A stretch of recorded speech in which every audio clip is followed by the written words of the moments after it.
अस्सलाम वालेकुम स्टूडेंट्स, आज हम देखेंगे कि फ़ेज़ एंगल क्या होता है। Phase angle theta is equal to omega t, where omega is the angular frequency which and t is the time which specifies the displacement as well as the direction of the motion of the point executing simple harmonic motion is known as phase. Consider करें कि आपकी एक body है, एक point P, and the point P is moving has started its motion. Point P ने अपनी motion इस position से स्टार्ट की है और पॉइंट P डैश तक गया है। पोजीशन से इस पोजीशन तक मूव करने के दौरान उसने जो एंगुलर डिस्प्लेसमेंट कवर किया, दिस इज़ ओमेगा टी। लेकिन इनिशियल पोजीशन और मेन पोजीशन के दरमियान में जो डिस्टेंस आ रहा है दैट इज़ फाई।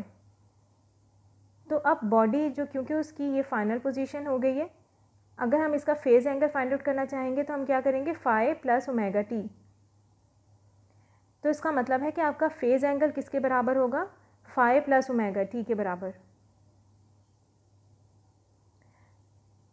अब क्योंकि हमारी बात हुई कि ये डायरेक्शन भी शो करता है, डायरेक्शन कैसे शो करता है, अगर आपकी बॉडी मूव कर रही है और आपका phase angle less than 90 degree, हम ये कहेंगे कि अगर बॉडी जो है उसका फेज़ एंगल 0 आ रहा है तो इसका मतलब है कि बॉडी जो है वो मीन पोजीशन पर है।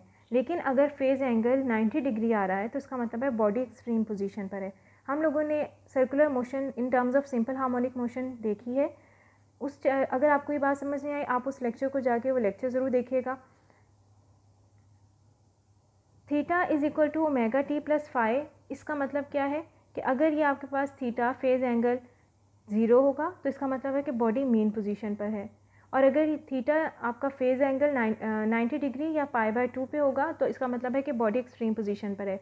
आपको याद होगा simple harmonic motion in relation with uniform circular motion में हमने देखा था कि हमारी एक्सट्रीम पोजीशन DE पोजीशंस पे थी। D and E were our extreme positions, और O1 and O double dash हमारी मीन पोजीशंस थी।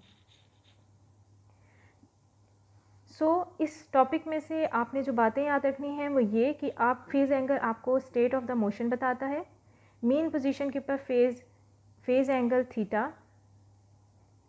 0 होता है और एक्सट्रीम पोजीशन के ऊपर फेज़ एंगल π/2 होता है। Thank you so much for watching. Subscribe the channel for more content, like share and comment the video. अल्लाह हाफिज़।